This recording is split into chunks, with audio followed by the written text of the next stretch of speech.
The West Texas sun didn't just shine, it hammered down, baking the earth until it cracked. But under the dense green canopy of 1,000 pecan trees, it was a different world.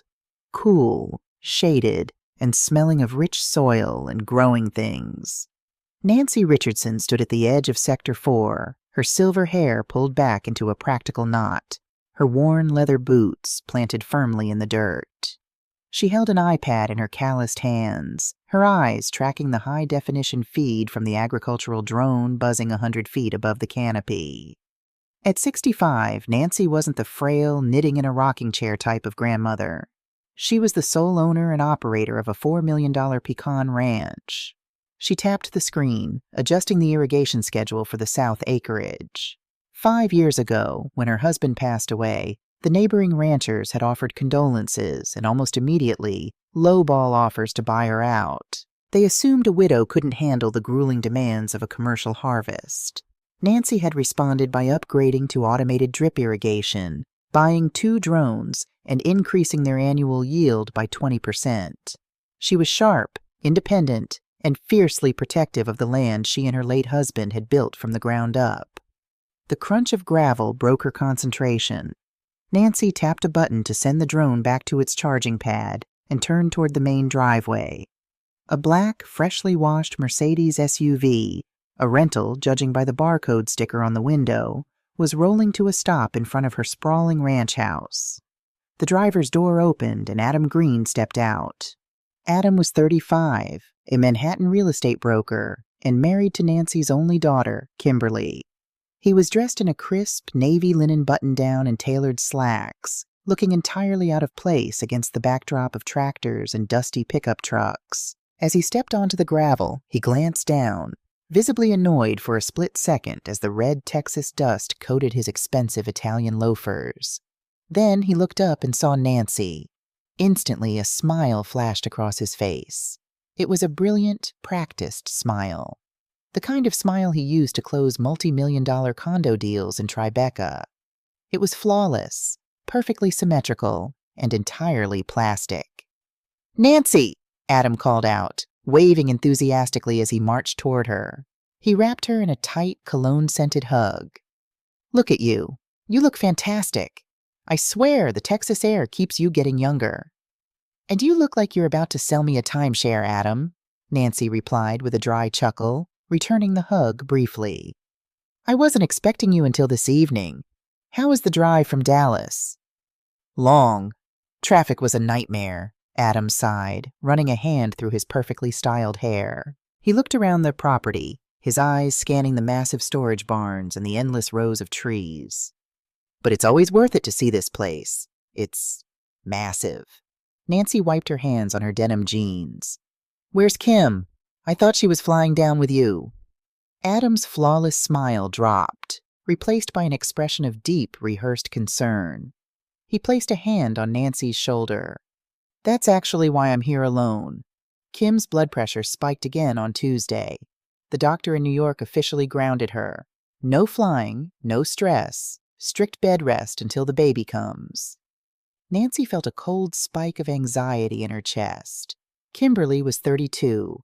A senior project manager at a high-pressure tech firm, and 6 months pregnant with her first child. Nancy knew her daughter worked 80-hour weeks and was constantly exhausted, but being put on bed rest was a serious escalation. "Is the baby okay? Is she okay? I should fly to New York," Nancy said, immediately calculating flight times in her head. No, Nancy, please don't worry," Adam said smoothly, his tone dripping with reassurance. "She's fine. The baby is fine. It's just a precaution. But with her being stuck in the apartment, she was terrified about you being down here all alone. You know how she worries." Adam offered that bright plastic smile again. "So we made a decision. I cleared my schedule for the next 2 weeks. I'm here to take care of you, run errands, fix things around the house, whatever you need. I want Kim to rest easy knowing her mother is being looked after." It sounded perfect. It sounded like the actions of a devoted husband and a deeply caring son-in-law. "Adam, that's sweet, but I don't need looking after," Nancy said, gesturing to the iPad in her hand. "I run a commercial farm. I'm not exactly helpless. I know you're not, Nancy, Adam laughed, holding his hands up defensively. But humor me. Let me cook dinner, lift the heavy boxes, and do the grocery runs. It'll keep Kim's blood pressure down, and it gives me a break from the city. Win-win. Nancy looked at him. There was nothing outwardly wrong with what he was saying, yet as they walked back toward the main house, Nancy couldn't shake a strange, creeping sensation. The contrast between them was stark.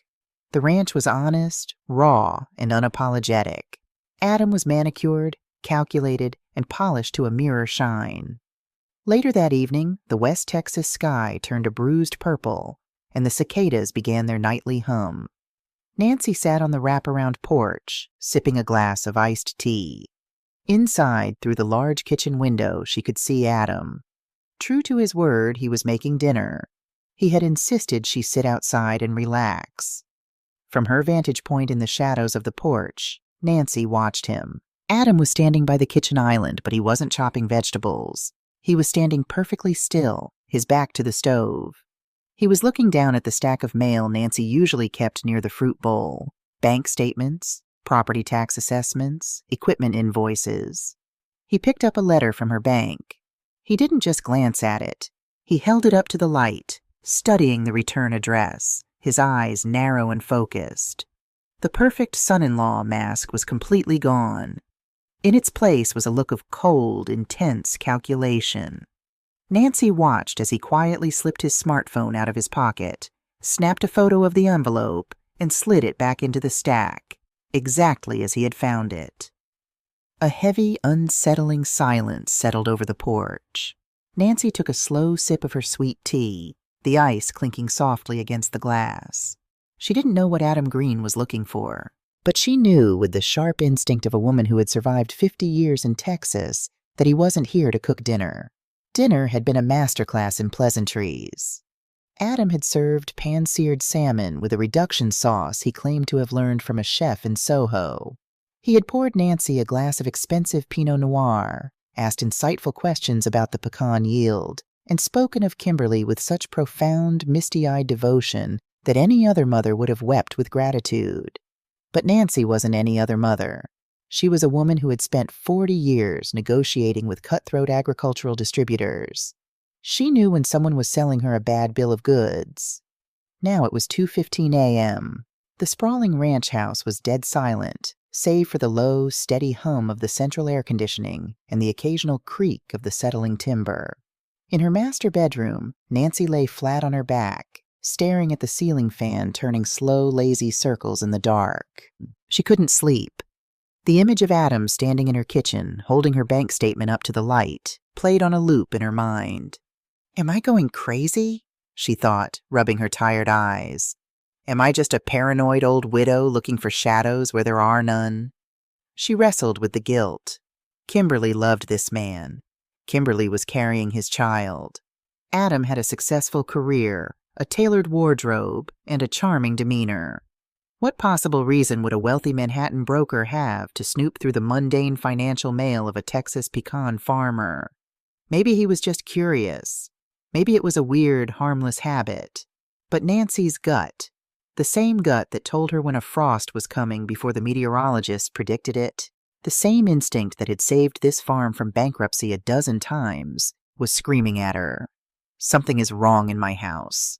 Unable to silence her racing mind, Nancy threw off the light cotton sheet. She swung her legs over the edge of the bed, her bare feet hitting the cool hardwood floor. She reached for the glass of water on her nightstand, but her hand brushed against her iPad. Suddenly the screen flared to life, casting a harsh, pale blue light across the darkened bedroom. A push notification slid across the lock screen. Front porch. Motion detected at 2:18 a.m. Nancy frowned. Out here, miles from the county highway, late-night motion usually meant a stray coyote, a raccoon digging through the recycling, or perhaps a restless barn owl. She tapped the notification. The screen transitioned to the live, high-definition night vision feed from her Ring doorbell camera. It wasn't a coyote. It was Adam. Nancy leaned closer to the screen, her heart giving a strange, irregular thump. Adam was pacing the length of the wooden porch. In the eerie, infrared black and white of the camera feed, He looked entirely different from the polished son-in-law who had served dinner 5 hours ago. His shoulders were hunched, rigid with tension. He was wearing silk pajama bottoms and a t-shirt, his hair disheveled. In his right hand, he held a cell phone pressed tight against his ear. In his left, a cigarette burned, the cherry glowing bright white in the camera's thermal lens. Nancy's eyes narrowed. He's smoking. Kimberly had told her Adam quit smoking 3 years ago, right before their wedding. He had sworn up and down he abhorred the habit. Yet here he was, drawing on the cigarette with the frantic, starving energy of an addict.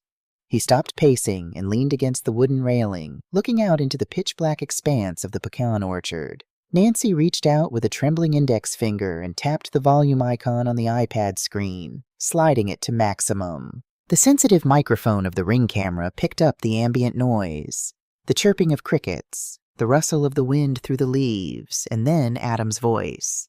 It was a hushed, aggressive whisper. Stripped of its usual charm, his voice sounded thin, desperate, and remarkably vicious. "I don't care what the margin call is," Adam hissed into the phone. "I told you I need more time.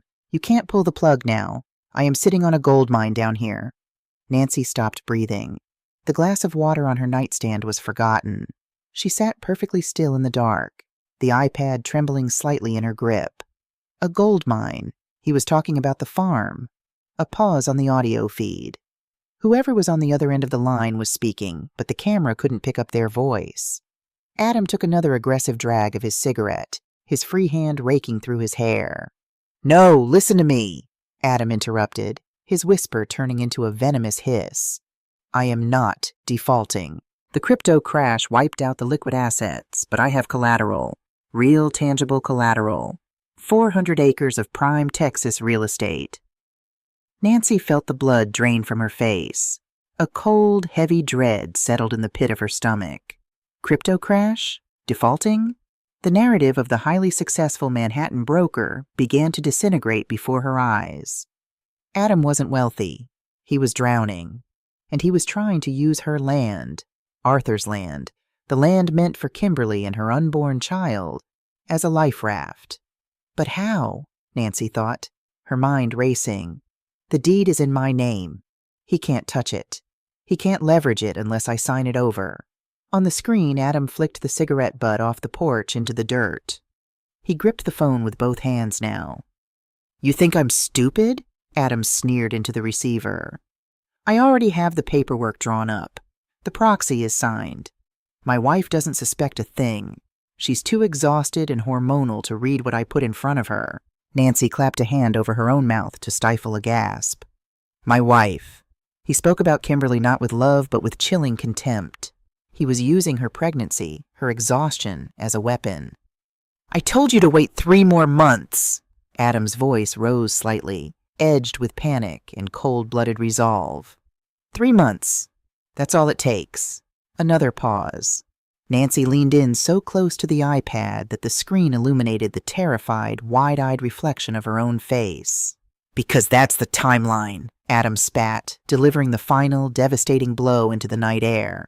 "Once I get the doctor's signature, she's legally declared incompetent. We put the old woman in a specialized care facility, I activate the medical proxy, and I get full guardianship. The farm gets liquidated by December, and your money is guaranteed. So back the hell off and let me handle my mother-in-law." The line went dead. Adam lowered the phone, took a deep, shaky breath, and rubbed his face with both hands. He stood there for a moment in the dark, composing himself. Then he turned back toward the front door, his face smoothing out, returning to the calm, calculated mask of the perfect son-in-law. The camera feed cut out as the motion sensor lost him. The bedroom was plunged back into darkness. Nancy sat on the edge of her bed, the iPad heavy in her lap. The central air conditioning kicked on with a low rumble, blowing cool air over her, but she was already freezing. A cold sweat had broken out across her forehead. Incompetent. Care facility. Liquidated. The words echoed in her mind like gunshots. He wasn't here to help. He wasn't here to take care of her while her daughter rested. He was here to build a case against her sanity.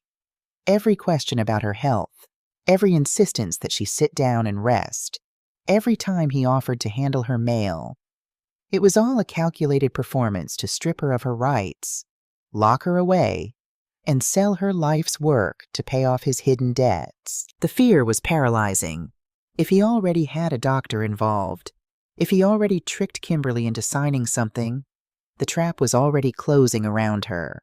For a terrifying minute, Nancy felt like a fragile 65-year-old widow who was about to lose everything. But then, as she stared into the dark of the Texas night, the fear began to calcify. It hardened, shifting into something entirely different. Arthur had built this house. Nancy had bled into this soil. No arrogant, plastic-smiling fraud from New York was going to put her in a home and sell her legacy. Nancy quietly set the iPad face down on the nightstand. She didn't cry. She didn't panic. Instead, her eyes narrowed in the dark. You picked the wrong old woman, Adam. The game had begun, and Nancy Richardson was going to make sure he lost everything. Morning arrived in West Texas with a deceptive golden warmth. If Nancy hadn't spent the hours between 2 a.m. and dawn staring at the ceiling, her heart hammering against her ribs, it would have been a beautiful day. Instead, she stood at the kitchen counter, gripping a mug of black coffee, practicing her smile in the reflection of the microwave door. Act normal, she told herself. Don't give him a single reason to suspect, you know. Morning, Nancy, Adam's voice echoed from the hallway. He strolled into the kitchen, looking refreshed and immaculate in a cashmere sweater and dark jeans. He smelled of expensive mint toothpaste and confidence. Did you sleep well? You look a little tired. Just the changing seasons, Adam, Nancy lied smoothly, turning to face him with the practiced smile. It always messes with my allergies. How about you? Out like a light, he lied right back, pouring himself a cup of coffee. He didn't even blink. The sociopathic ease with which he operated sent a fresh chill down Nancy's spine. Listen, I've got a few client fires to put out back in New York. I'm going to jump in the shower, then take some calls from the guest room.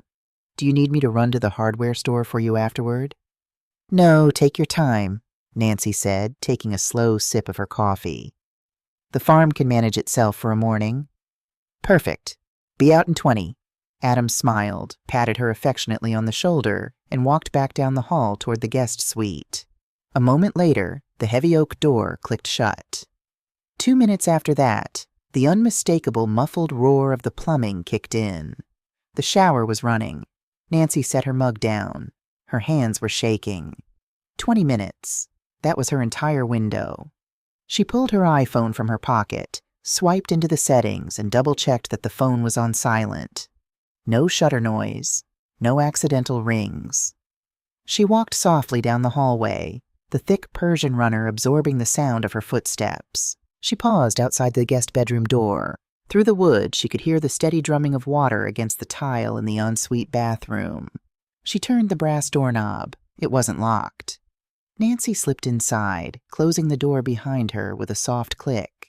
The room smelled of Adam's high-end cologne. His suitcase was open on the luggage rack, clothes neatly folded. But Nancy didn't care about his clothes. Her eyes locked onto the sleek black leather briefcase resting on the armchair in the corner. She approached it like it was a live rattlesnake. He wouldn't leave it unlocked if there was something incriminating inside, a voice in her head whispered. Unless he thinks I'm just a clueless old woman who respects boundaries. She pressed the twin silver latches. Snap, snap. They sprang open. He hadn't bothered to lock it. Her hands trembled as she lifted the leather flap. Inside, it was a masterclass in aggressive financial organization. Folders were color-coded and meticulously labeled. Nancy didn't waste time. She pulled the first thick, unlabeled black folder from the back. She opened it on the bed and felt the air leave her lungs. It was a collection of final notices. Apex Capital Investments, Gemini Crypto Exchange, Manhattan Fidelity Trust. The numbers printed in bold red ink were staggering. A margin call for $450,000. A past due loan notification for $800,000. Adam Green wasn't just in debt. He was facing complete financial annihilation. He was millions of dollars in the hole, and the creditors were threatening immediate legal action. Nancy raised her phone, her hands remarkably steady now that she was in the thick of it, and snapped photos of every single document. Click, click, click. Evidence. She shoved the papers back exactly as she had found them and reached into a smaller zippered pocket inside the briefcase. Her fingers brushed against stiff cardstock. She pulled out a small stack of business cards. Dr. Arthur Vance, Behavioral Psychiatry and Geriatric Cognitive Assessments. The address was listed in a high-end medical plaza in Austin, Texas. Not New York, Austin. Just a 3-hour drive from the ranch. Adam hadn't just found a doctor. He had found a local doctor. A doctor who could legally evaluate her in her home state. Nancy photographed the card, front and back, and slipped it into her own pocket. Through the wall, the sound of the shower continued, a steady masking roar. 10 minutes left. Nancy reached for the final item in the briefcase, a thick sealed manila envelope. It was heavier than the rest. She carefully unclasped the metal brad at the top and slid the contents out onto the comforter. It was a legal contract. The header read, Preliminary Land Appraisal and Binding Sale Agreement. Nancy's eyes darted across the dense legal jargon. The property listed was the Richardson Pecan Estate, Sector 1 through 8, 400 acres. The purchasing party was a company called Horizon Apex Holdings, LLC. And the purchase price? $3.2 million. He was selling her life's work at a massive discount for a quick all-cash liquidation. But he can't sell it, Nancy thought, her mind racing, panic rising in her throat. He doesn't have the deed. Even with a medical proxy, selling real estate requires a judge's approval and a verified signature. She flipped frantically to the last page of the contract. The signature page. There, on the dotted line above the words, Seller, Nancy Richardson, was a signature in blue ink.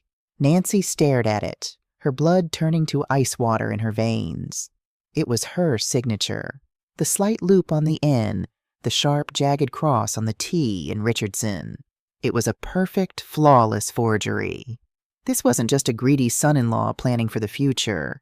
This was a man actively committing felony fraud. He had already signed her life away. He just needed the medical evaluation to prove she was incompetent, so she couldn't dispute the sale when the bulldozers showed up. Suddenly the pipes in the wall groaned. The sound of the shower abruptly stopped. Nancy froze. The silence in the bedroom was deafening, broken only by the sound of water dripping in the bathroom sink and the heavy thud of her own heartbeat. He's getting out. Panic, pure and unadulterated, spiked through her. If he walked out of that bathroom right now and saw her holding the forged contract, she was alone in a farmhouse miles from the nearest neighbor, with a desperate man facing millions in debt. "Move, Nancy, move!" Her hands flew in a blur. She shoved the contract back into the manila envelope, folded the metal brad down flat. She shoved the envelope back into the rear compartment of the briefcase. From the bathroom, she heard the slide of the glass shower door opening. She slammed the leather flap of the briefcase down. She pressed the silver latches. Click, click. She heard the rustle of a towel. Footsteps on the bathroom tile. Nancy spun around, practically sprinting across the thick carpet. She reached the bedroom door, grabbed the brass knob, and slipped out into the hallway, pulling the door shut behind her with a soft, agonizingly slow snick, just as the bathroom door creaked open inside. Nancy didn't stop to breathe. She forced herself to walk, not run, down the hallway, her knees shaking so badly she thought she might collapse. She made it to the kitchen, grabbed her half-empty coffee mug, and leaned against the granite counter, forcing her breathing to slow. In, out, in, out. 2 minutes later, Adam strolled into the kitchen, toweling off his wet hair. He looked perfectly relaxed. "Shower pressure in there is fantastic," Adam said, opening the fridge to grab a bottle of water. "I feel like a new man. You doing okay, Nancy? You look a little flushed." Nancy looked at this man who had forged her signature to steal her legacy. She thought about Kimberly, pregnant and alone in New York, trusting this monster. Nancy took a sip of her cold coffee. The fear was entirely gone now, burned away by a cold, blinding fury. "I'm perfectly fine, Adam," Nancy said, And this time her smile was just as plastic and just as dangerous as his. Just thinking about the harvest. It's going to be a very busy season. In her pocket, the business card of Dr. Arthur Vance burned like a hot coal.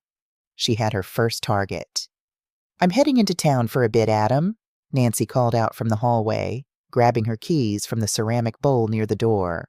"The hydraulic pump on the green John Deere is acting up again. I need to pick up some parts from the co-op, maybe grab lunch. I should be back by 3. Adam appeared from the guest room, a phone pressed between his ear and his shoulder, typing furiously on a sleek silver laptop. He offered her that same practiced bright smile. "Sounds good, Nancy. Take your time. I'll hold down the fort." "I'm sure you will," Nancy thought. She walked out into the blinding Texas sun, climbed into her heavy-duty Ford F-250, and started the engine. As she rolled down the long gravel driveway, she checked her rearview mirror. Adam was already retreating into the shadows of the house, completely oblivious. Nancy didn't drive to the local agricultural co-op. The moment she hit the county highway, she took the on-ramp for Interstate 35, pointing the nose of her truck straight toward Austin. She had a 3-hour drive ahead of her, and she needed every minute of it to prepare. An hour outside the city limits, Nancy pulled into the parking lot of a high-end outdoor shopping plaza. She stepped into the public restroom wearing her faded denim, a plaid work shirt, and scuffed boots. 10 minutes later, she walked out looking like a completely different woman. She had swapped the work clothes for a tailored cream St. John knit blazer and a silk blouse she usually reserved for funerals and bank meetings. She swapped the boots for a pair of sensible but expensive leather loafers. She unpinned her hair, letting the silver fall in a neat professional blowout, and slipped on a pair of oversized, dark, tortoiseshell sunglasses. She didn't look like a pecan farmer anymore. She looked like old Texas money, the kind of woman who spent her afternoons at the country club and her evenings managing a family trust. She looked exactly like the kind of client Dr. Arthur Vance preferred. The address on the business card led her to a sleek, unmarked glass and steel building in one of Austin's most expensive corporate parks. There were no flashing hospital signs or urgent care banners. It looked more like a boutique wealth management firm than a medical clinic. Nancy pushed through the heavy glass doors. The waiting room smelled of lavender and money. Soft jazz played from hidden speakers. The receptionist, a young woman with razor-sharp cheekbones and a flawless blowout, looked up from her dual monitors. "Good afternoon. Do you have an appointment with Dr. Vance?" "I don't," Nancy said.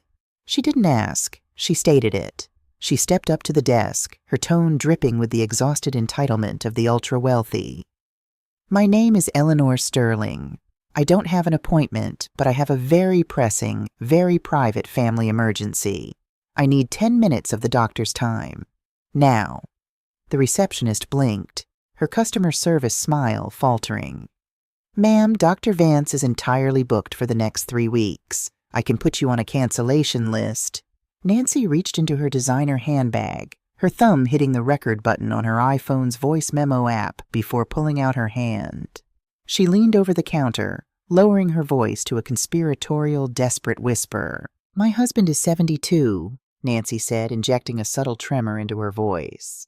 "He controls an $80 million real estate portfolio, and yesterday he tried to put his Rolex in the microwave. The board of directors is panicking. I was told by a very reliable contact in New York that Dr. Vance handles discrete cognitive transitions. If he can't see me for 10 minutes today, I will take my family's business to someone who can." The mention of New York and the sheer gravity of her performance did the trick. The receptionist's eyes widened slightly. Let me just check the doctor's schedule, Mrs. Sterling. Please, have a seat." Nancy didn't sit. She stood perfectly straight, watching as the receptionist hurried down a short hallway. 2 minutes later, she returned. "Dr. Vance can give you exactly 10 minutes. "Thank you," Nancy said coldly. Dr. Arthur Vance's office was soundproofed and decorated in dark mahogany and brushed steel. Vance himself didn't look like a sinister villain. He looked like a retired golf pro. He had a deep artificial tan, brilliant white veneers, and a Rolex Daytona peeking out from the cuff of his tailored dress shirt. He stood up from behind a massive oak desk, extending a hand. "Mrs. Sterling, Arthur Vance, please sit. My receptionist mentioned a situation with your husband." Nancy took the leather guest chair. She kept her purse open on her lap, the microphone of her phone pointed directly at him. "Dr. Vance, I'll get straight to the point," Nancy began, letting out a heavy, perfectly timed sigh. "My husband, Richard, is slipping. The dementia is setting in fast, but he's stubborn, he's paranoid, and he absolutely refuses to step down. He went to a standard neurologist last week, and the fool told him he was just experiencing normal aging. He passed their little memory tests. But they don't see him at night. They don't see the danger he's in." Vance nodded slowly, steepling his fingers. His eyes were sharp, evaluating her, evaluating the risk. "The standard medical establishment often relies on rigid, outdated metrics, Mrs. Sterling. They miss the nuanced reality of cognitive decline. That is exactly why my practice exists." "I need to secure power of attorney," Nancy pushed, leaning forward, "before he liquidates our assets in a fit of paranoia. But the family lawyers won't move without a definitive, legally bulletproof medical declaration of incompetence.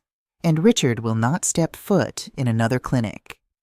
Vance's white smile widened just a fraction. He recognized the scenario. It was his bread and butter. "We offer what I call a concierge assessment framework," Vance said smoothly, his voice a low, reassuring hum. "We understand that bringing a distressed patient into a clinical setting can exacerbate their symptoms. In certain specialized cases, we can conduct remote evaluations. We rely on extensive interviews with the primary caregiver, you, and third-party behavioral affidavits. If the evidence of decline is overwhelming, I can issue a comprehensive medical dossier that the courts will accept without requiring the patient to undergo further trauma." Nancy's stomach churned with disgust. Third-party behavioral affidavits. That was Adam's role. Adam would swear under oath that Nancy was losing her mind, and this monster in a tailored shirt would stamp it with a medical license. "That sounds exactly like what I need," Nancy said, keeping her voice steady. "But I need a guarantee, Dr. Vance. I heard about your firm from a broker in Manhattan. He mentioned you were highly efficient at streamlining these hurdles." Vance chuckled, a dry, satisfied sound. The bait had been taken. "Ah, the New York connection." Vance smiled, leaning back in his expensive leather chair. "We do a great deal of interstate consulting. In fact, I just finalized a remarkably similar case this morning. A gentleman from Manhattan was dealing with a very stubborn mother-in-law down here in Texas, large property owner, refused to accept her own cognitive collapse. We provided a highly tailored solution." Nancy's hands gripped the straps of her purse so tightly her knuckles ached. "There it is." "A tailored solution," Nancy repeated, forcing awe into her voice. "That must be incredibly expensive. To bypass the mandatory clinical observations? To guarantee a judge will sign over a sprawling Texas property based on paperwork alone?"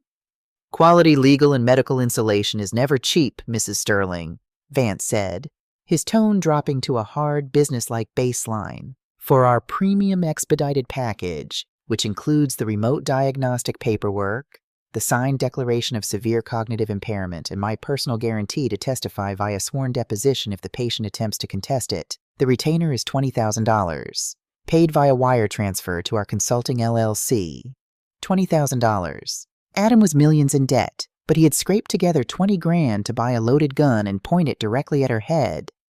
$20,000? Nancy breathed.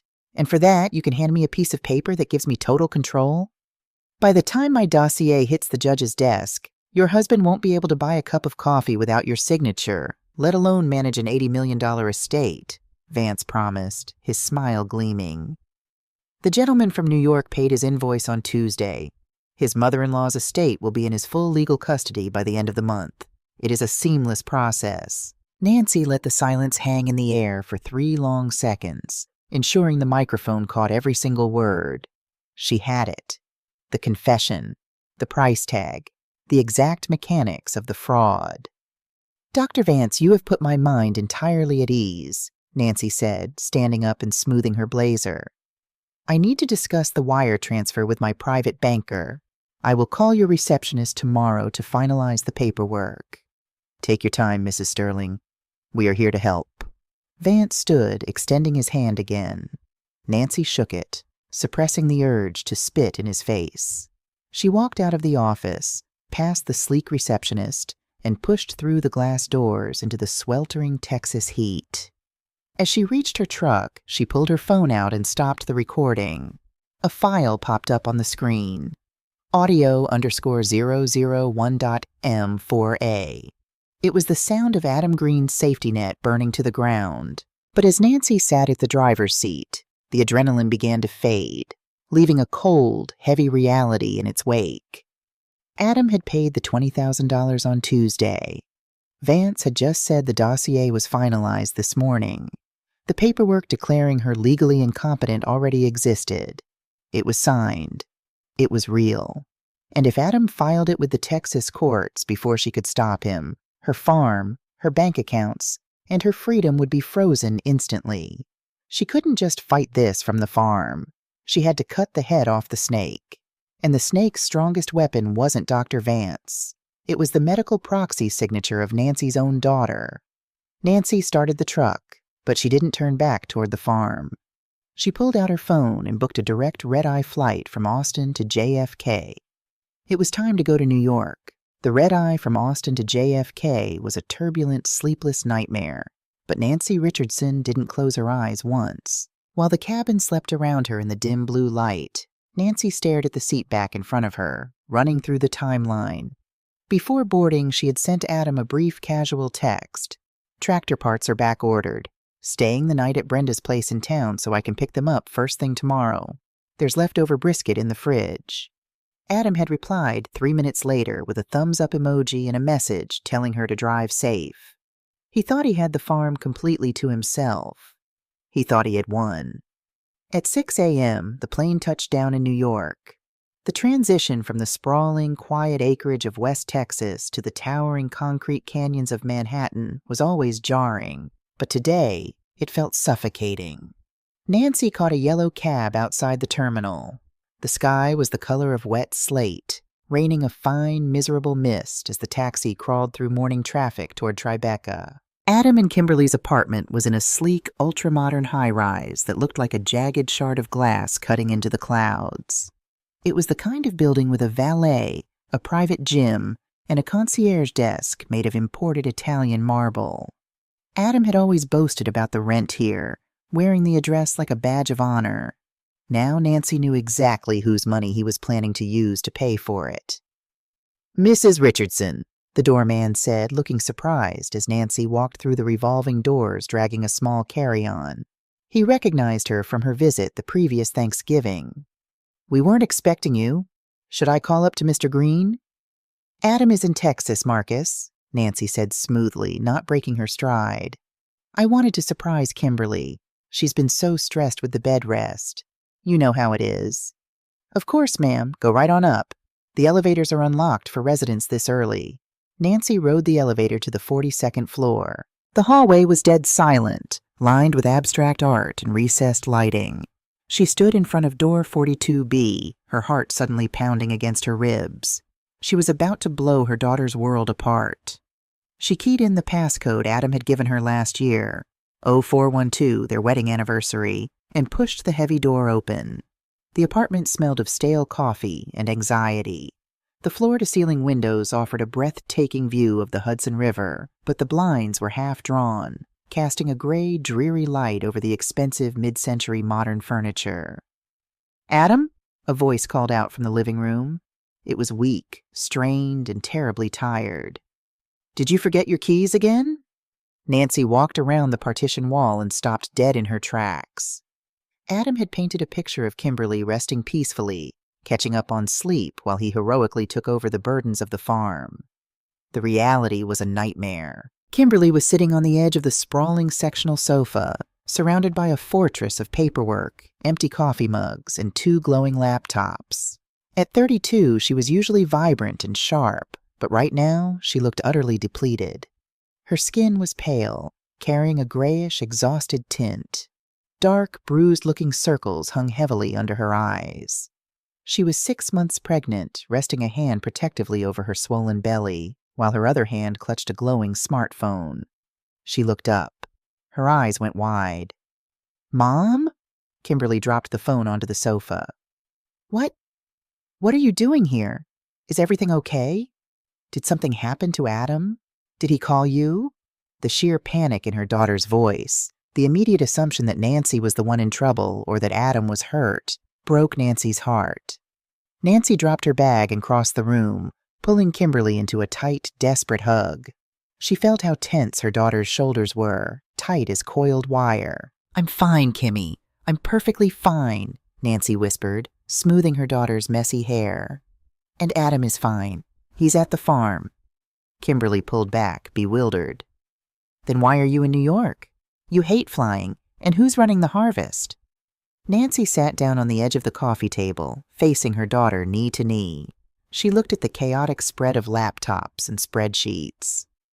"Adam told me the doctor put you on strict bed rest. He said you couldn't work. He said he went to Texas to take care of me so you could sleep."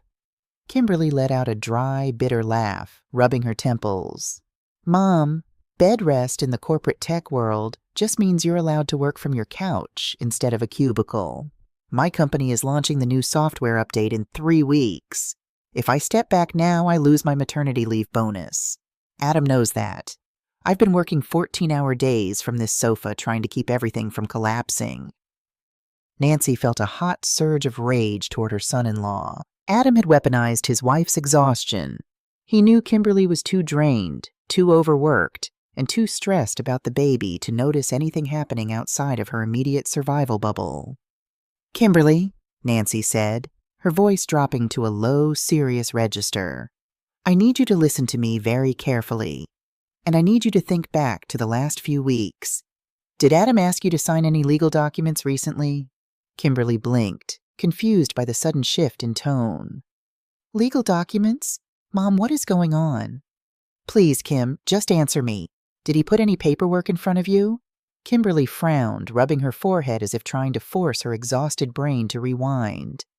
"I mean, yes, last Tuesday, before he left for Texas. But it was just the standard baby prep stuff.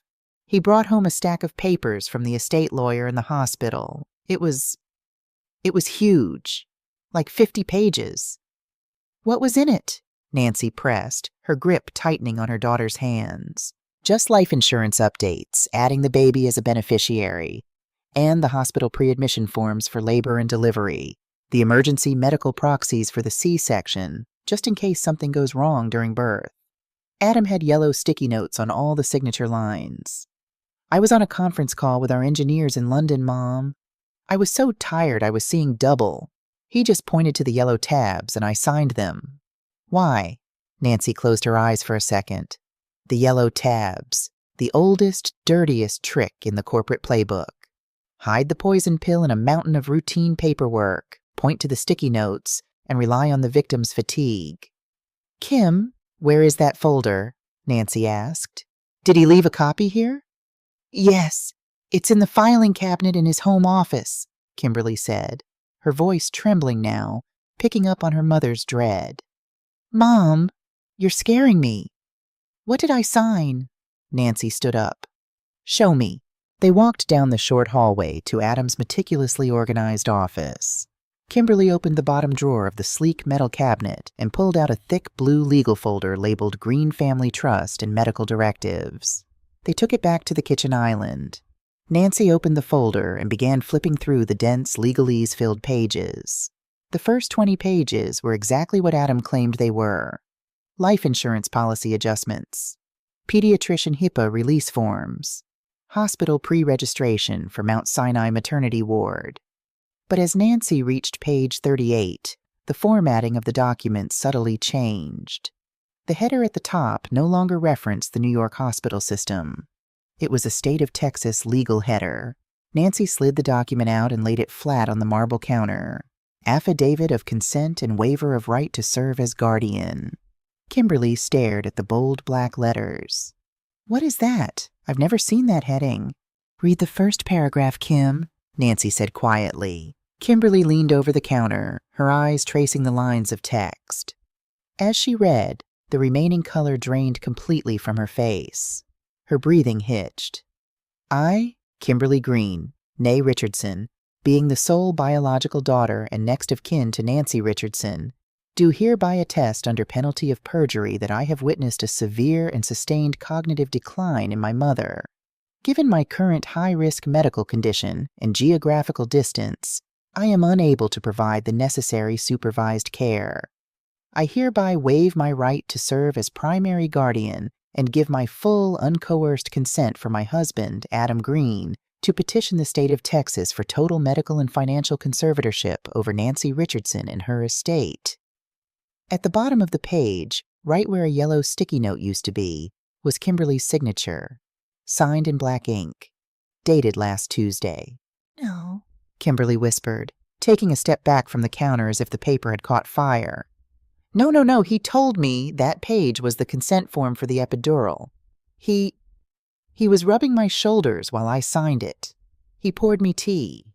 He needed your consent, Nancy explained, her voice remarkably steady, despite the storm raging inside her.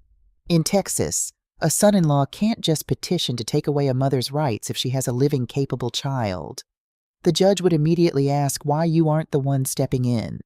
He needed you to legally swear that I was losing my mind and that you were handing him the reins. Kimberly's hands flew to her mouth. Tears welled up in her eyes, spilling over her dark lashes. The betrayal was so profound, so intimately cruel, that it physically doubled her over. She leaned against the kitchen cabinets, sobbing. "He's trying to steal the farm," Kimberly choked out, the pieces snapping together with violent clarity. "He's been stressed about money for months. He said the crypto market was recovering, but he's been taking secret phone calls. He's trying to steal your life, Mom. And he used me. He used our baby's paperwork to do it." Nancy walked over and wrapped her arms around her daughter, holding her tight as Kimberly broke down. "He forged my signature on a land sale agreement to a shell company," Nancy whispered into Kimberly's hair. "And he paid a dirty doctor in Austin $20,000 to write a fake psychiatric evaluation. He's planning to file this paperwork by the end of the month. Once the judge stamps it, I lose my bank accounts, I lose the deed, and I get locked in a memory care facility." Kimberly pulled back, her tear-stained face suddenly hardening. The exhaustion was still there, but the confusion was gone. It was replaced by the same fierce, protective fire that burned in her mother's eyes. She was a Richardson, after all. "He thinks I'm just a tired, naive incubator who doesn't read the fine print," Kimberly said, her voice dropping to a low, dangerous whisper as she stared at her own hijacked signature. She reached out and slammed the blue folder shut. "Mom," Kimberly said, looking up at Nancy, "how do we destroy him?" The flight back to Texas was a blur of calculated strategy. When Nancy finally pulled her heavy-duty Ford F-250 up the long gravel driveway of the Pecan Ranch, the late afternoon sun was casting long, jagged shadows across the dirt. Adam stepped out onto the porch as she parked. He was wearing an apron over a crisp polo shirt, holding a wooden spoon like a prop in a domestic stage play. "Nancy, you're back," Adam called out, flashing that brilliant, empty smile. "I was starting to worry. Did you get the tractor parts sorted out with Brenda?" Nancy gripped the steering wheel for one final second, centering herself. Let the show begin. She stepped out of his truck, moving just a fraction slower than usual. She let her shoulders slump, erasing the sharp, commanding posture of a woman who ran a $4 million enterprise. She looked at Adam, blinking a few times as if struggling to focus. "The parts?" Nancy murmured, rubbing her forehead. "Oh, yes. Brenda didn't have them. Wait, did she say they were shipping from Dallas? I swear, Adam, my head is completely full of cotton today." Adam's eyes lit up. It was a microscopic shift, a subtle tightening of the corners of his mouth, a gleam of predatory satisfaction. But Nancy caught it. He thought the stress, or perhaps the early onset of whatever disease he was paying Dr. Vance to invent, was finally manifesting. "Hey, it's okay," Adam said smoothly, walking down the porch steps to take her overnight bag. His voice was dripping with condescending sympathy. "You've been working too hard. It's totally normal to forget the little things." Come inside. I made a roast." For the next 4 days, the Texas farmhouse became a masterclass in psychological warfare. Nancy didn't overplay her hand. She knew that sudden extreme dementia would look suspicious. Instead, she planted small, strategic seeds of doubt. She deliberately left her reading glasses in the refrigerator. She forgot the name of her foreman, a man she had employed for 15 years, while talking to Adam over breakfast. She asked Adam what day of the week it was, twice in the same afternoon, and Adam devoured every single bait. Whenever Nancy made a mistake, she would catch Adam slipping his phone out of his pocket, furiously typing notes. He was documenting her decline. He was building his case, logging every fabricated symptom to justify the fake psychiatric evaluation sitting on his lawyer's desk in New York. "Nancy, you left the stove burner on again," Adam said gently one Tuesday morning, walking into the living room with a deeply concerned expression. "I caught it before it sparked, but maybe you should take a step back from cooking for a while. Let me handle it." Nancy had turned the burner on specifically so he would find it. "Did I?" Nancy whispered, letting her hands tremble as she set down her coffee mug. She looked up at him with wide, frightened eyes. "Adam, I don't know what's wrong with me lately. I keep losing time." "Shh, it's all right," Adam cooed, placing a comforting hand on her shoulder. He was practically vibrating with triumph. "You're safe here. I'm going to take care of everything. You just rest." "Yes, you arrogant fool," Nancy thought, staring at the floorboards so he wouldn't see the cold, lethal clarity in her eyes. "Keep believing you've won." While Adam played the role of the concerned caregiver, completely blinded by his own hubris, Nancy was orchestrating her counterstrike. Adam liked to spend his afternoons in the guest room, taking lengthy business calls with his Manhattan creditors. Door locked, Nancy used those windows of time to execute her own appointments. She told Adam she was going to the local women's auxiliary club to play bridge. Instead, she drove to Dallas. Her first stop was Dr. Eris Thorne, a leading neuropsychologist at Baylor University Medical Center. Dr. Thorne was famously rigorous, a man who had testified as an expert witness in dozens of high-profile capacity disputes. For 2 grueling hours, Nancy sat in a sterile, brightly lit testing room. She solved complex spatial puzzles, memorized long sequences of numbers, identified obscure vocabulary words, and navigated intricate logical reasoning exams. When it was over, Dr. Thorne sat across from her, reviewing the data on his tablet. "Mrs. Richardson," Dr. Thorne said, adjusting his glasses, "you scored in the 99th percentile for your age demographic. Your executive functioning, short-term memory recall, and cognitive processing speeds are entirely flawless. Frankly, your brain is functioning better than most of my medical residents." "I need that in writing, doctor," Nancy said, her voice hard as flint. "An absolute, undeniable declaration of full legal and medical competence, signed, stamped, and notarized." "You'll have the complete dossier by tomorrow morning," Thorne assured her. 2 days later, she visited Dr. Elena Rostova, a highly respected geriatric psychiatrist. Nancy underwent a full behavioral and emotional stability assessment, answering invasive questions to prove she was not suffering from paranoia, depression, or stress-induced psychosis. Dr. Rostova's conclusion was identical. Patient exhibits 0 signs of cognitive decline. Patient is acutely aware of her surroundings, finances, and personal affairs. Her final stop was a specialized imaging clinic, where Nancy spent 45 minutes inside the claustrophobic tube of an MRI machine. She wanted physical, irrefutable proof. The high-resolution scans of her brain showed healthy, robust tissue, with absolutely no signs of the atrophy, plaque buildup, or vascular damage associated with Alzheimer's or dementia. 3 top-tier Texas specialists, 3 bulletproof medical files. Dr. Vance's $20,000 forged evaluation was about to be obliterated by hard, empirical science. Back at the ranch, the charade continued. Late one evening, after Adam had gone to sleep, Nancy sat in the dark on the wraparound porch, a heavy blanket pulled over her shoulders against the chill. Her phone buzzed in her pocket. It was an encrypted message from Kimberly. "Target acquired," the text read. Horizon Apex Holdings is a shell company registered in Delaware. The registered agent is a law firm, but I traced the IP addresses of the incorporating emails. They bounce back to a server owned by Adam's brokerage firm in Manhattan.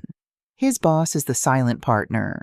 It's an inside job to liquidate your land and clear Adam's debt off their books. I have the wire transfer receipts to Dr. Vance. I have everything. Nancy smiled into the dark. Her daughter was a digital sniper. "Hold your fire," Nancy texted back. "The trap isn't completely shut yet. Keep playing the tired wife." "He called me an hour ago," Kimberly replied. "Told me you were getting worse.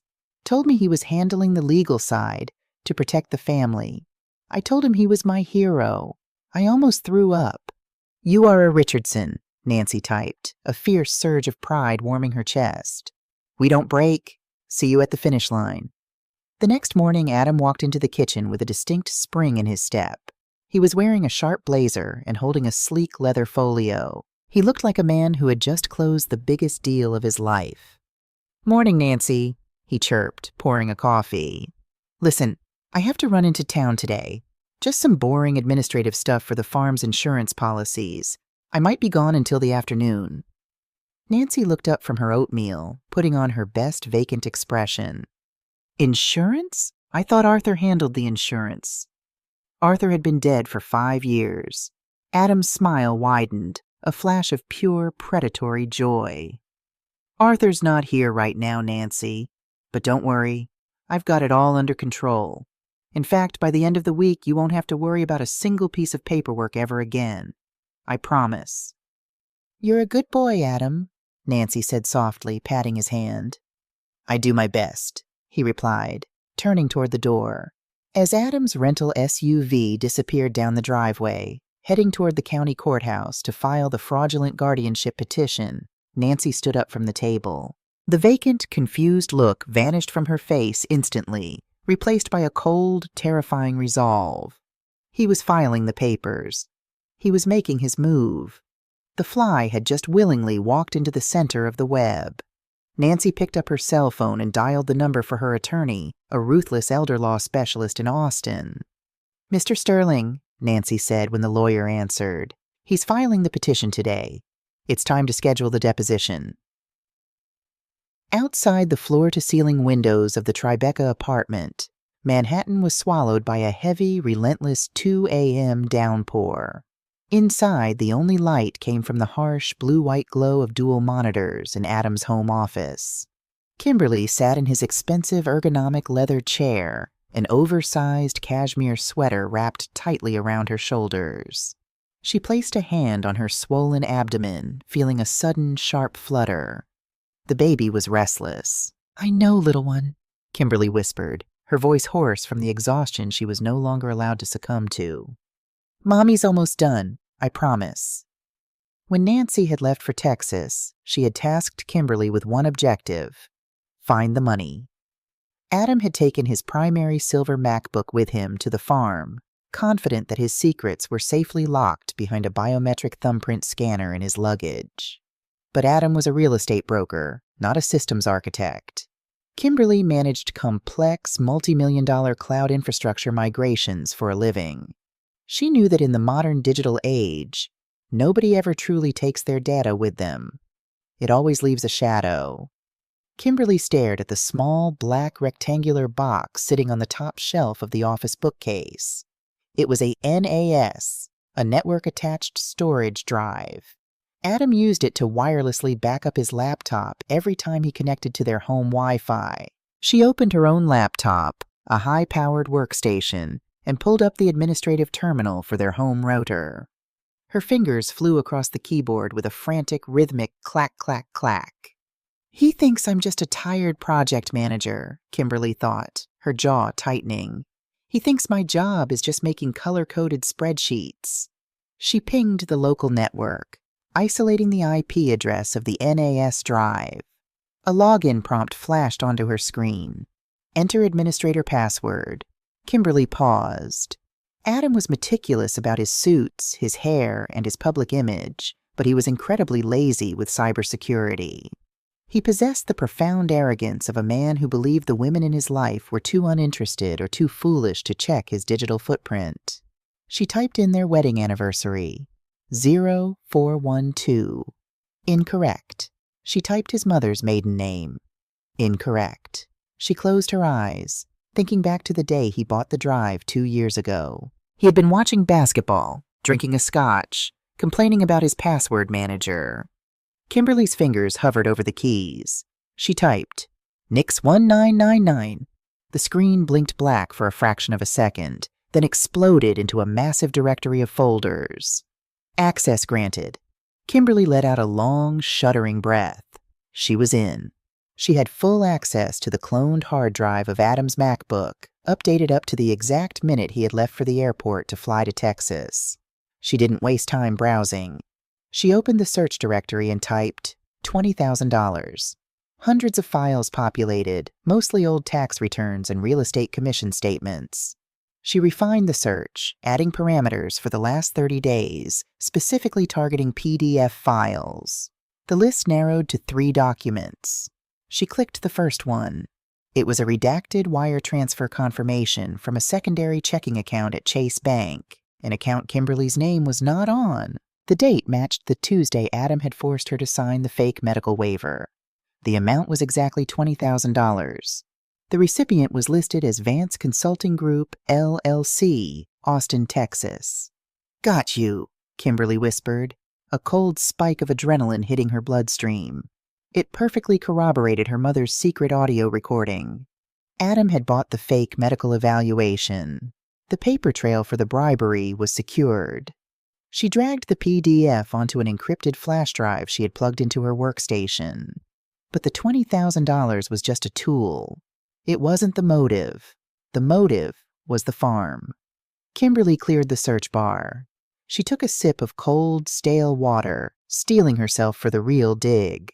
She typed, Horizon Apex Holdings.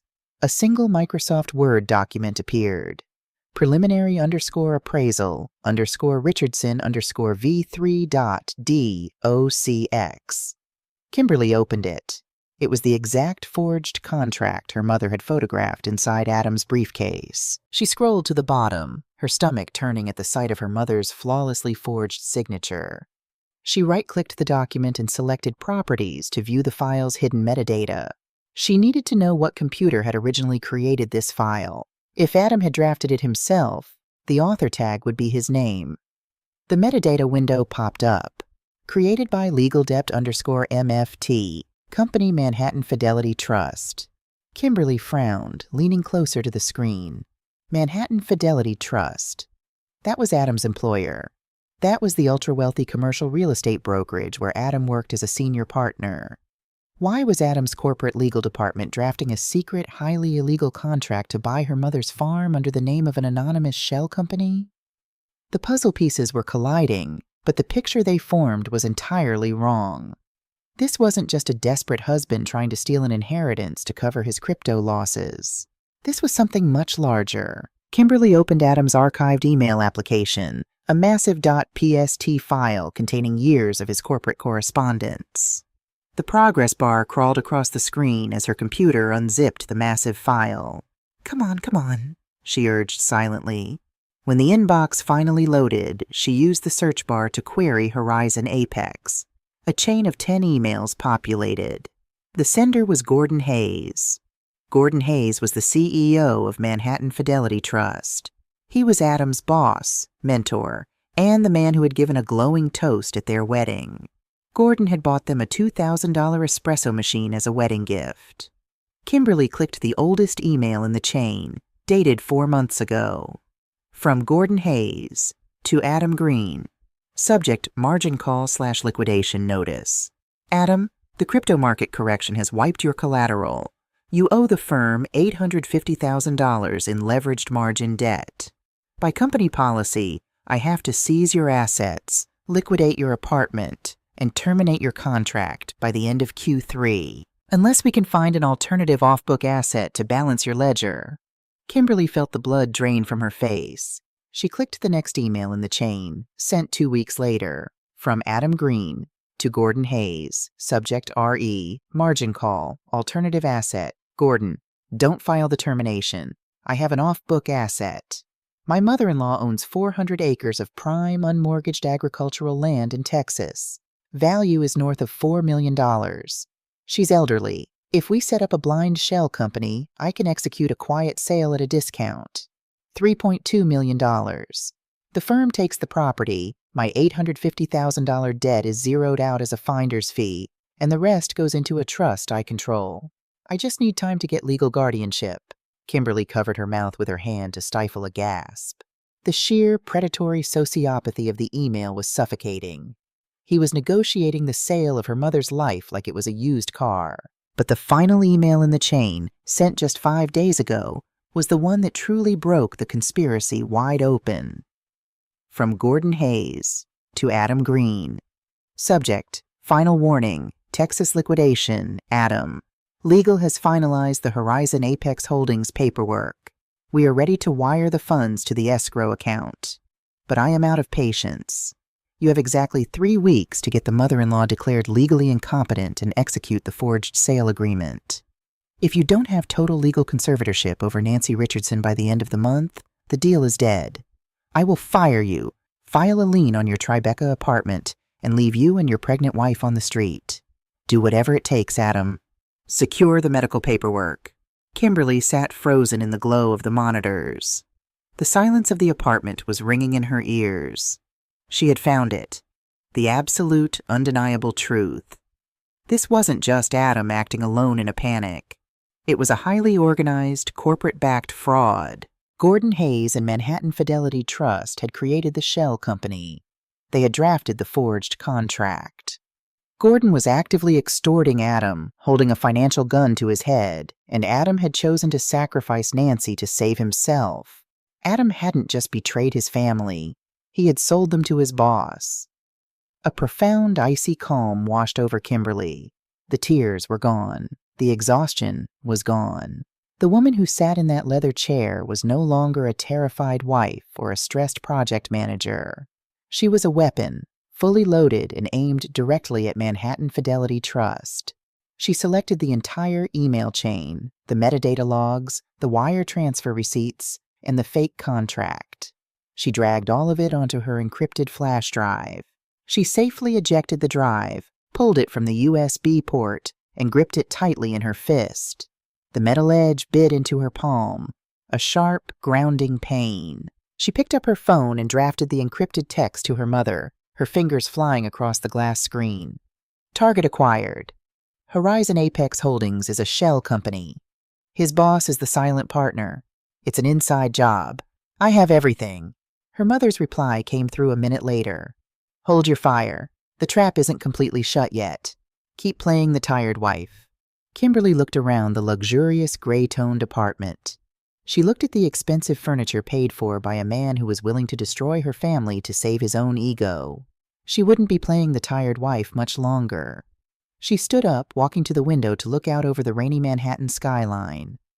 You wanted a legal battle, Adam, Kimberly whispered to the empty room, the encrypted drive resting heavy in her pocket. You're going to get an execution. It was time for the deposition. The conference room at Sterling and Croft, attorneys at law, was suspended on the 40th floor of an Austin glass skyscraper. It smelled of lemon polish and expensive leather.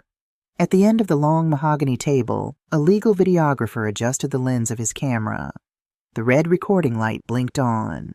Adam Green sat on one side of the table, flanked by a high-priced family law attorney he had flown in from Dallas. Adam wore a charcoal Tom Ford suit. His hair was perfectly styled. He looked composed, somber, and deeply concerned.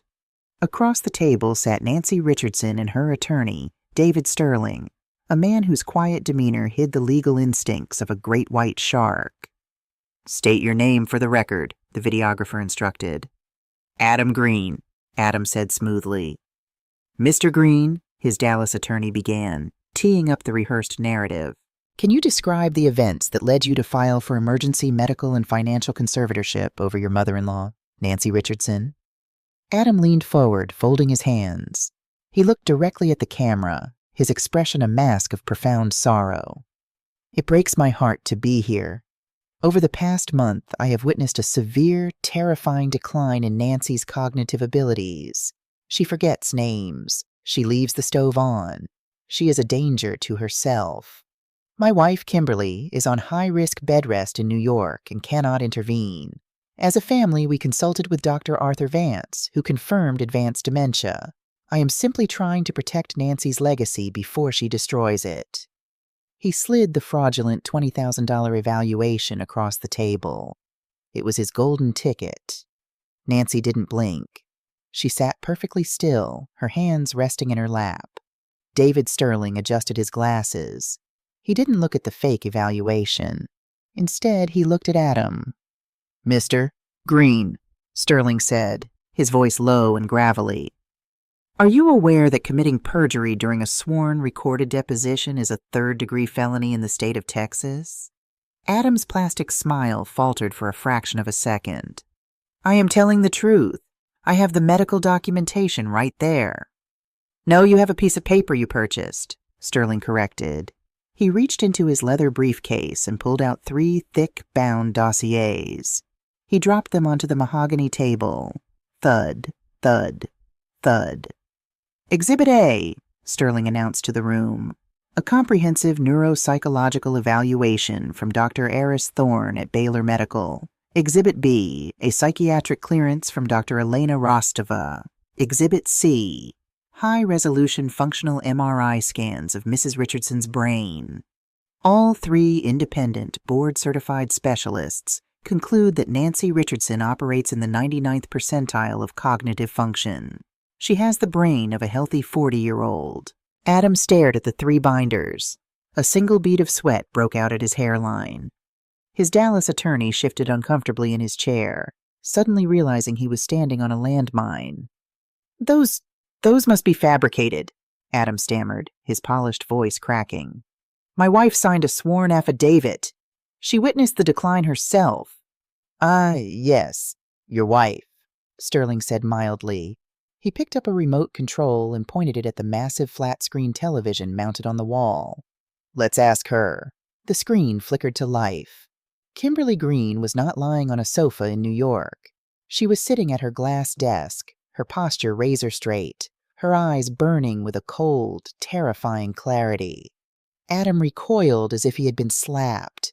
"Kim, what are you doing? You're supposed to be on bed rest." "I am resting, Adam," Kimberly said, her voice echoing through the conference room speakers. "I'm resting easy, knowing I finally see exactly who you are." "Kimberly, sweetheart, what is this?" Adam pleaded, shooting a panicked look at the camera. "This is the end of your career, Adam," Kimberly replied smoothly. "Exhibit D, Mr. Sterling, if you please." Sterling slid a printed spreadsheet across the table. "Yesterday," Kimberly continued from the screen, "I accessed the backup drive of your MacBook. I found the $20,000 wire transfer receipt you sent to Dr. Vance. I also found the internal email chain between you and your CEO, Gordon Hayes." Adam's face drained of all color.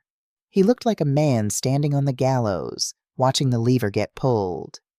"I know about the $850,000 margin call." Kimberly's voice cut through the room like a scalpel. "I know Manhattan Fidelity Trust created the shell company, Horizon Apex Holdings. And I know you forged my mother's signature on a binding real estate contract to sell her farm to your boss to clear your own gambling debts." Adam's attorney physically pushed his chair away from the table. "Forged contract? Mr. Green, did you forge a signature on a real estate document?" "Shut up!" Adam snapped at his own lawyer, panic finally shattering his veneer. He turned to the screen, his breathing ragged. "Kim, listen to me. They were going to take the apartment. They were going to fire me. I did this for us, for the baby. We can still fix this. The proxy is signed. The land is tied up in probate. I'll freeze the assets in court." "What assets, Adam?" The voice didn't come from the screen. It came from Nancy. The room went dead silent. Nancy leaned forward, resting her forearms on the polished wood. She looked at the man who had tried to lock her away, and she didn't feel anger anymore. She just felt pity. "You think you're the smartest person in the room because you wear a nice suit," Nancy said softly. but you don't know the first thing about Texas real estate. Nancy reached into her purse and pulled out a single notarized sheet of heavy parchment paper. She slid it across the table until it rested right in front of Adam's trembling hands. 2 months ago, Nancy said, delivering the final crushing blow. My estate planner advised me to protect my legacy from probate taxes. I signed the deed of the Richardson Pecan estate over to an irrevocable trust. The sole untouchable beneficiary of that trust is my unborn granddaughter. Adam stared at the paper.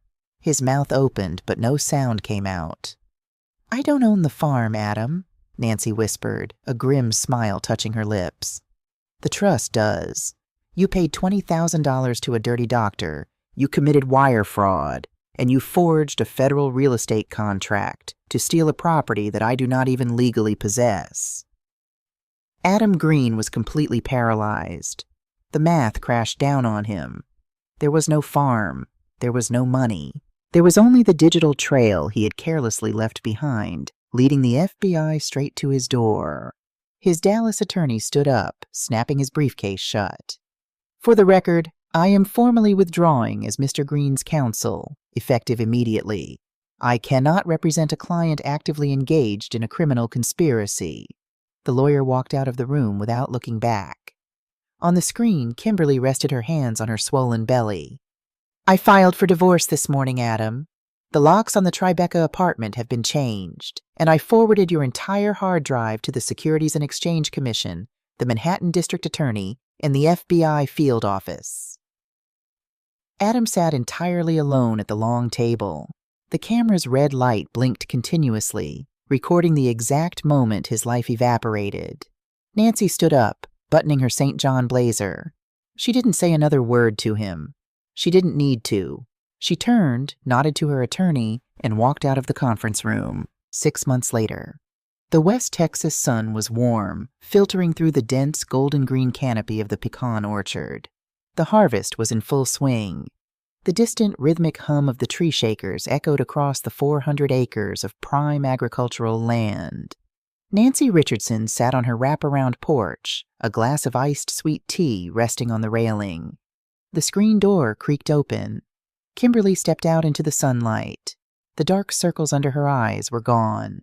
She wore faded jeans, a comfortable flannel shirt, and a look of profound peace. Cradled in her arms, wrapped in a soft pink blanket, was a sleeping newborn girl. She finally went down, Kimberly whispered, taking a seat in the rocking chair next to her mother. She's a Richardson, Nancy smiled, keeping her voice low. She'll sleep through a hurricane, but wake up if you drop a pin. A lot had happened in 6 months. Gordon Hayes and the executives at Manhattan Fidelity Trust had been indicted under the RICO Act for organized financial fraud. Dr. Vance had lost his medical license and was awaiting trial, and Adam Green had accepted a plea deal for 5 years in a federal penitentiary to avoid a longer sentence. He had tried to use the women in his life as stepping stones. Instead, he had found out exactly what happens when you underestimate them. Kimberly looked out over the endless rows of pecan trees, the leaves rustling in the warm southern breeze. This wasn't just dirt and bark. It was a fortress. It was a legacy. The farm looks beautiful today, Mom, Kimberly said softly. Nancy reached over, gently brushing a finger against her sleeping granddaughter's cheek. It's not my farm anymore, Kimmy, Nancy said, her eyes reflecting the endless Texas sky. It's hers, and we're going to make sure nobody ever takes it from her. The two women sat together in the quiet shade of the porch, listening to the sound of the harvest. Safe, unbroken, and completely free.